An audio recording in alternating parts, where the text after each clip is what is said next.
Assalamualaikum warahmatullahi wabarakatuh. Bismillahirrahmanirrahim. La haula wala quwwata illa billah.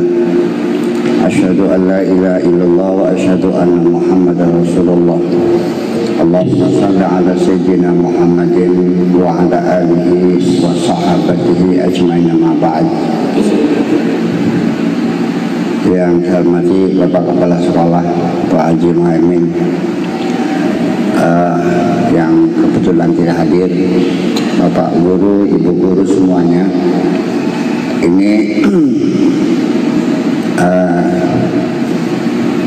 Al-Hikam ini sebetulnya sudah banyak di antara teman-teman kita yang mencoba untuk menerjemahkan ke dalam bahasa Indonesia.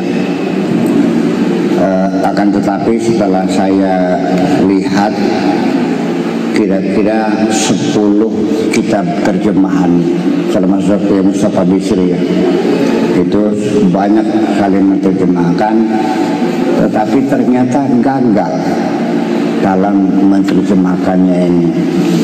Bukannya orangnya itu bodoh, tetapi memang kalimatnya sulit untuk ditransfer. Ini sulit untuk ditransfer. Yang kemarin saja, yaitu min alamatil i'timad 'alal 'amal nuqsan raja' inda wujudi zalal, itu terjemahannya muter-muter nggak jelas. Yang dulu itu kan maknanya kan begini: apabila kita terlalu percaya diri atau self confidence-nya terlalu kokoh, itu akan mengalami kekecewaan yang sangat mendalam ketika dia mengalami kegagalan. Itu maknanya kan begitu ya, terjemahannya lucu-lucu kadang-kadang. Di antara tanda pengandalan terhadap amal. Apa maksudnya nih? Pas begitu. Nah, ini yang kedua ini lebih sulit lagi. Iradatuka, keinginanmu, at-tajrida untuk tajrid sendiri dalam bahasa Indonesianya nggak ada. Ya. Oke, kita adopsi saja. Apabila kamu ingin tajrid, ma'a iqamatillahi iyyaka fil asbab, padahal Allah menempatkan kamu pada posisi harus bekerja. Kamu milih tidak bekerja, tetapi Allahnya menentukan kamu untuk bekerja.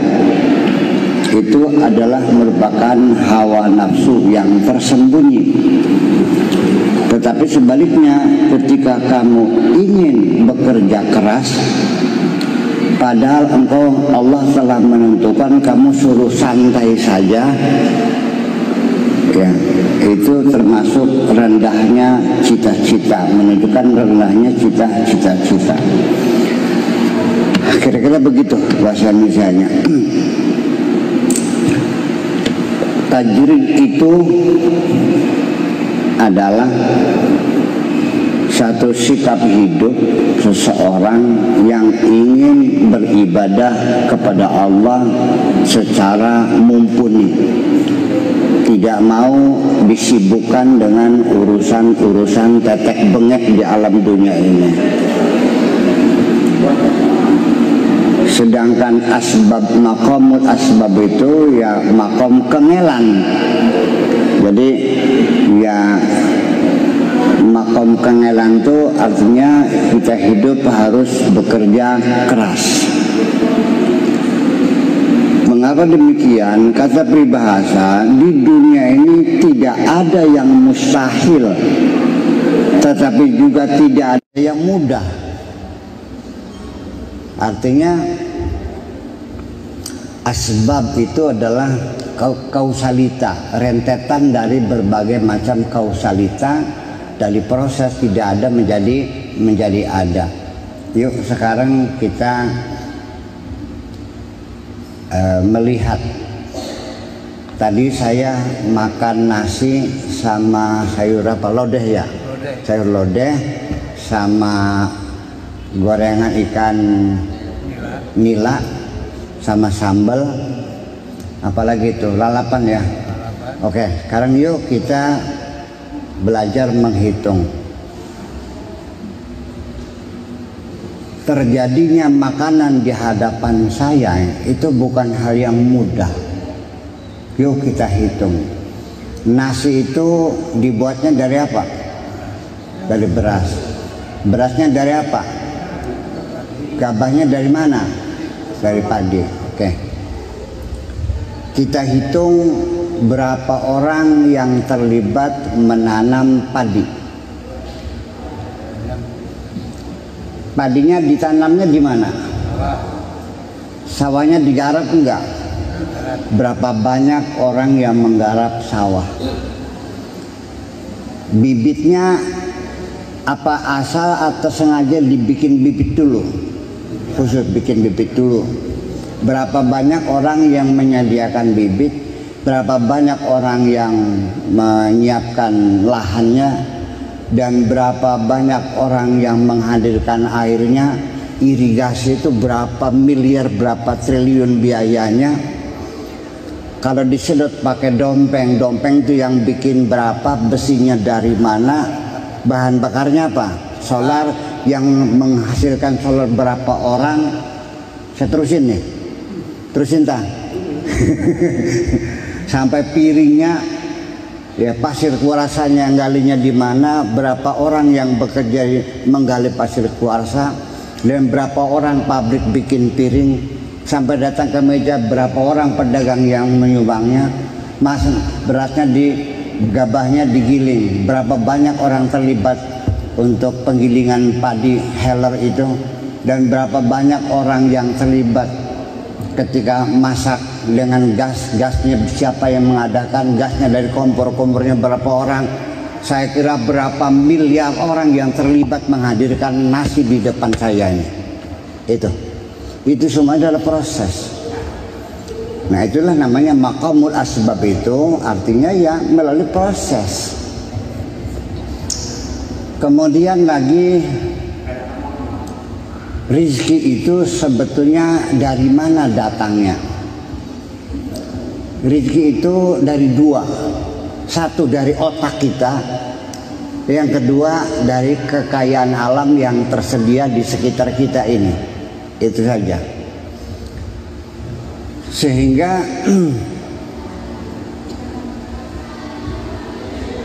kalau bagaimanapun cerdasnya saudara, tapi kalau alamnya miskin, apa yang Anda lakukan?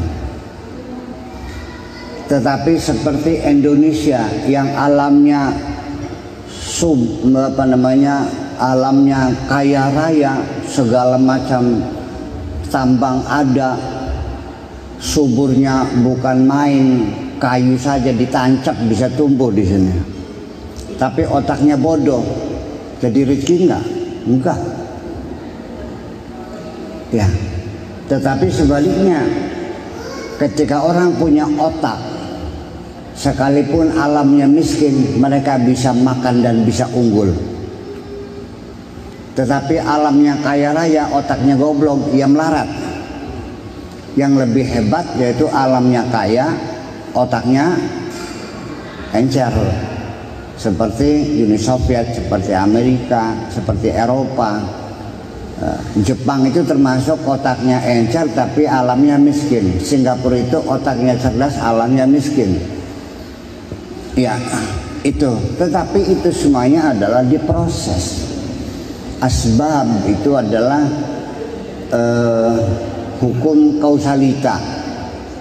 Hukum kausalita itu adalah sesuatu terjadi ya dikarenakan oleh yang lain. Yang terjadi namanya musabab, yang menjadi penyebabnya namanya musabbib. Hubungan keduanya adalah sabab. Ini kita bicara demikian ini artinya bahwa dalam kehidupan sehari-hari Mari kita pertanyakan, apa betul peribahasa yang mengatakan kalau pengen kaya ya harus bekerja keras? Pernah dengar nggak? Kalau pengen pinter ya harus belajar, betul gitu. Kalau pengen sembuh ya harus berobat, betul. Sekarang apakah setelah orang itu bekerja keras lalu pasti kaya? Nah, lalu apakah orang yang hidupnya santai-santai saja itu miskin? Oke, kita balik sekarang. Ada enggak orang yang bekerja keras tetap miskin? Ada. Ada enggak orang yang santai-santai saja tapi kaya? Jadi ada hubungannya kekayaan dengan kerja keras? Ada hubungannya enggak? Ada hubungannya enggak?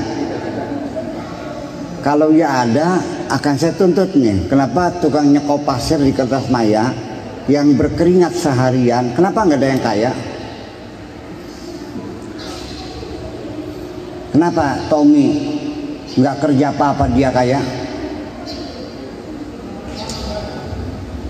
Itulah makanya jadi kita lagi berbicara tentang bagaimana perputaran rizki ini sesungguhnya.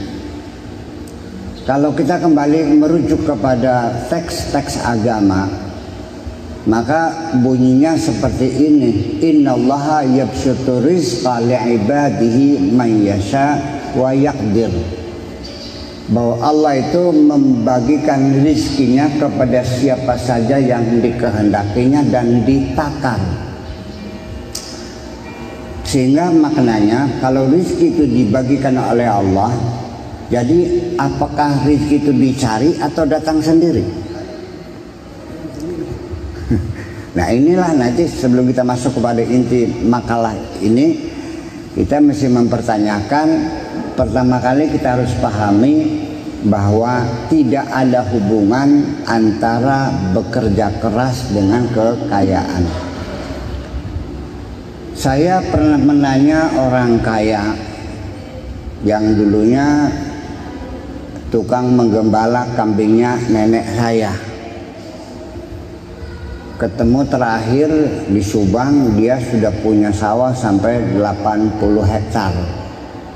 Dari penggembala kambing sampai jadi juragan, kan sesuatu yang mengagumkan. Dan ketika saya tanya ceritanya bagaimana kamu bisa jadi kaya, jawabannya begini, bahwa saya ini, harta saya ini bukan hasil korupsi, bukan dari warisan, benar-benar dari perjuangan saya.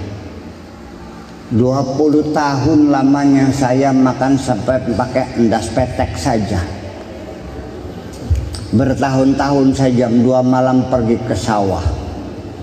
Dari mulai menggembala kambing, menggembala sapi, beli sawah, bikin rumah.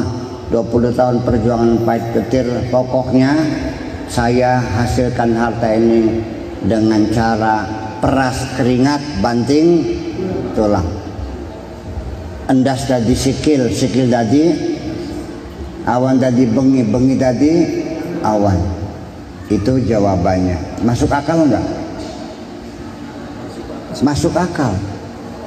Nah sekarang kalau iya itu masuk akal, saya bertanya, apakah orang yang kaya itu dengan peras keringat banting tulang lalu kaya? Sehingga yang pertanyaan, apa ada hubungannya kekayaannya dengan keringatnya itu? Ternyata sini kita tertipu, pikiran kita tertipu. Ternyata tidak ada hubungannya. Bapak, ibu-ibu jadi guru, ya kan? Ada nggak anak yang sekolahnya main-main saja tapi pinter? Ada nggak murid yang rajin tapi goblok younger? Inilah makanya jadi kita untuk mengetahui apakah makom kita ini makom tajrid, apakah makom kasab atau makom asbab. Iya, rezekinya banyak enggak? Iya. Itu berarti orang itu sudah tingkatan makomnya makom tajrid.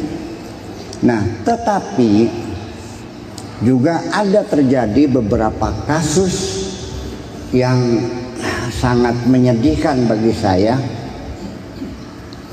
Ada orang yang makomnya makom tajrid tergoda. Ini gara-gara setelah reformasi, ya kan gitu, banyak partai-partai kan gitu. Akhirnya seorang kiai yang sudah punya santrinya banyak, sudah ada masjidnya, ada madrasahnya, menjadi tokoh masyarakat, jadi tempat gandulannya wong pirang-pirang, tergoda. Akhirnya mencelat dari pengimaman, mencelat ke gedung DPR. Iya. Ya. Kenapa tergoda? Begini caranya setan menggoda orang itu. Jadi setiap malam diajak berdiskusi oleh setan yang sudah lama bertelur di dalam pikirannya itu. Bilangnya begini, kamu itu tomak, sehari-hari hanya mengharapkan pemberian orang saja. Betapa hinanya orang tomak. Ya, tunjukkan harga dirimu. Kamu itu sekolahnya tinggi, bisa berbisnis. Ngapain kamu hanya mengharapkan pemberian orang saja? Nonggoni wejani, nonggoni amplop.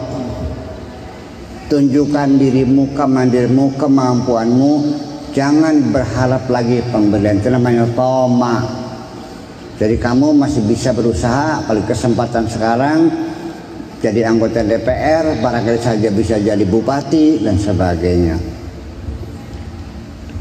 Untuk menghilangkan rasa tomanya itu, lalu akhirnya dia terjun partai politik sampai jadi anggota DPR, sampai diangkat jadi bupati. Karena dia jarang ngajar di pesantrennya, maka santrinya perlahan-lahan terus berkurang. Santrinya bubar, wis pragat dadi anggota DPR ditangkap KPK. Terjadi enggak? Enggak usah disebutin namanya. Tapi itu terjadi di hadapan kita. Fakta. Nah ini. Sebaliknya lagi, orang yang makomnya makom kasab, makom asbab, dia ahli berbisnis, menjadi importir, eksportir, menjadi penggembang real estate, uangnya sudah bermiliar-miliar. Rupanya setan menggoda lagi. Kamu tuh goblok, ya kan? Pontang-panting mobil 30, padahal mobil 30 biji yang kamu duduki kursinya berapa? Bikin rumah sampai 17 kamar tidur, yang kamu tidurin berapa kamar? Satu meja masakan penuh, yang kamu makan berapa gram? Tuh lihat kiai, bayangkan. Dia makannya lahap, tidurnya lelap, badannya sehat. Hanya ngewer-ngewer tasbih, enak banget, dekat dengan Allah, jiwanya damai, nggak pernah marah. Akhirnya dia bercita-cita ingin jadi waliullah. Bisnisnya ditinggal, pergi ke hutan bersama Buya Sakur, tetap di hutan. Iya. Akhirnya dunianya hilang semuanya, perusahaannya bangkrut, jadi walinya gagal, jadi gak wali dalban, menggandakan uang akhirnya. Nah ini maksudnya, ini intinya seputar itu, kedua itu. Jadi artinya begini aja, jalani saja hidup ini seperti air mengalir, kemana yang nyaman Anda rasakan. Dan jangan sekali-kali Anda memutasikan dirimu sendiri.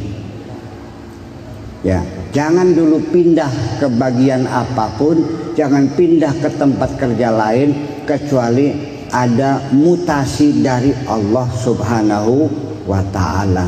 Karena dalam proses sehari-hari Allah juga sering melakukan mutasi.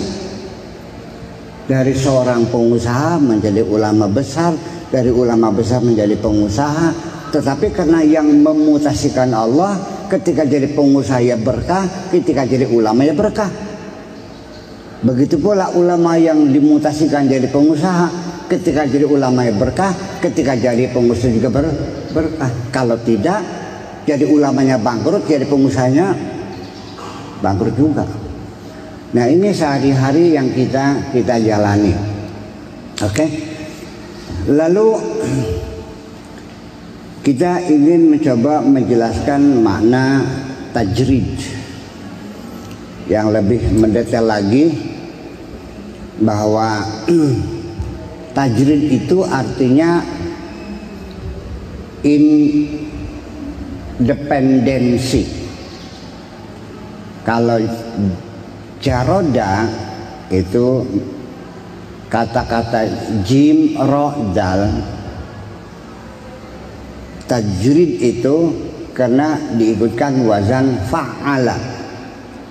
Jarroda yujarridu tajridan, nasara yunasiru tansiran. Dalam ilmu sharaf kita belajar namanya sulasi mujarrad, artinya fiil yang terdiri dari 3 huruf dan tambahannya dibuang semuanya, tidak ada tambahannya. Ghafara itu sulasi mujarrad, istaghfara itu sulasi mazid, tambahannya alif, sin, dan ta. Istaghfara. Begitu alif, sin, ta dibuang, tinggal jim, ro, dan dal, maka itu namanya fi'il sulasi mujarrad, artinya dilepaskan semua. Termasuk juga melepas baju ini namanya sama, jarradtu thiyabi, saya melepas baju. Pengertian melepas ini artinya melepas dari banyak hal sekali. Jadi seorang perempuan yang melepas semua tanpa busana namanya mujarrodah, tanpa busana, tanpa tambahan. Nah, lalu pola hidup tajrid seperti apa? Yaitu ketika sudah tidak ada ketergantungan kepada siapapun kecuali hanya kepada Allah Subhanahu wa ta'ala. Dari situlah maka ada 3 macam tajrid. Ada tajrid yang disebut tajrid zahir, ada tajrid batin, ada tajrid zahiran wa batinan. Kalau tajrid yang zahir artinya dia sudah tidak lagi punya teman, sudah dia tidak lagi banyak berhubungan dengan orang lain, sudah tidak minta bantuan kepada siapapun, pokoknya di rumah nganggur beger. Itu artinya ketika dia sudah mulai menyendiri, menjauh dari pergaulan manusia, itu namanya tajrid. Tapi tajrid yang zahir. Makanya sehari-hari dengan nasi saja sama tempe, sepotong tempe begini, ya, dia menikmatinya. Tempenya ini ditutulin ke kecap, dilamut kecapnya bari sega 10, tutul maning dilamut kecapnya sampai sega sepiring, tempenya masih butuh gini, dilawati kanggo sore. Sehari-hari seperti itu. Atau sama kerupuk saja makannya. Dan dia tidak pernah berkeluh kesah. Itu pun sudah disebut tajrid, tapi tajrid yang zahir. Nah, apakah itu hebat? Ntar dulu. Yang hebat tuh kalau tajridnya tajrid batin, artinya bukan fisik yang melepaskan segala hubungan, tapi hatinya sudah tidak lagi bergantung kepada siapapun kecuali kepada Allah Subhanahu wa ta'ala. Ini makam tajridnya, betapapun dia mendapat kesulitan, dia sudah tidak lagi meminta pertolongan kepada siapapun, hanya minta tolong kepada Allah Subhanahu wa ta'ala. Ketika dia jatuh sakit pun dia tidak pernah mengundang dokter, dia hanya minta disembuhkan oleh Allah saja. Dan dia tidak pernah bercerita, berkeluh kesah kepada siapapun tentang kesulitan-kesulitan yang dihadapinya. Setiap orang bertanya, bagaimana Pak Haji? Alhamdulillah. Sehat, alhamdulillah. Sudah makan belum Pak Haji? Alhamdulillah. Tapi lama-lama itu makin kurus, makin kurus. Tetangganya di sekitar pasar itu memperhatikan, makin pucat, jalannya sempoyongan. Sehat, alhamdulillah. Ini cerita Syekh Abdul Hasan Asyadzuli. Sampai sempoyongan, sampai dia terjatuh pingsan di tengah jalan, dikerumuni orang, diotong kerumuni. Bagaimana, sakit apa? Alhamdulillah. Sampai para aulia seluruh dunia pada datang menyambangi, dari Irak, dari Mesir, dari Syria, dari Lebanon datang mendoakan dia. Ya mungkin ada yang baca tahlil, baca surat Yasin, dianya hanya diam saja. Ya udah, makasih. Rupanya ada seorang waliullah yang jengkel juga melihat Syekh Abdul Hasan cuek aja tuh. Akhirnya dia tanya, saya doakan berhari-hari, amin kek, iya kek, kok diem aja sih? Saya kan jauh datang sini. Bayangkan, ya mungkin naik ontanya berbulan-bulan kan waktu itu. Dijawab, yang menyuruh kamu mendoakan saya siapa? Aku tidak pernah minta doamu kok. Jadi sampean nggak pengen sehat? Enggak juga. Apa sampean pengen sakit? Enggak juga. Maksudnya gimana? Ya saya mah terserah Allah aja. Dikasih sakit saya terima, saya tidak minta sembuh. Ketika sembuh saya nggak minta sakit, terserah Allah saja. Itu. Jadi maksudnya gimana? Enak sakit? Ya enggak juga. Saya sakit, yang penting kalau memang Allah senang melihat saya sakit, sakit adalah pilihanku. Kalau Allah senang melihat aku sehat, maka sehat adalah pilihanku. Aku tidak memilih, aku hanya menjalani apapun yang Allah tentukan untuk diriku ini. Jadi itulah tajrid yang sesungguhnya, batin itu seperti itu. Jadi lalu bagaimana? Tajrid zahir, tajrid batin bisa bertemu enggak? Itu yang lebih hebat lagi. Sebab belum tentu orang yang tajrid zahir itu batinnya sudah tajrid. Masih tetap ada kaitan-kaitan, masih ada harapan-harapan. Untuk ini ada cerita lagi. Berguru di Irak di sana. Pas Iraknya tuh daerah pantainya. Irak itu tidak punya pantai ya, hanya sedikit sekali menjorok ke Kuwait gitu. Hanya berapa kilometer lah pantainya, semuanya masuk ke dalam. Jadi kayak tutup kendi lah, kayak kendi gitu. Nah di situ dia berguru pada seorang guru. gurunya itu cukupnya saja. Dapat ikan 4, yang diambil 1, yang 4 bagi-bagi buat orang di desa. Besoknya lagi dapat 20, yang diambil cuma 1, cukup sehari 1 juga, yang lain bagi-bagi. Nah, salah seorang muridnya itu lama berguru dengan dia bertahun-tahun. Nah, lalu pada akhirnya si murid tadi ingin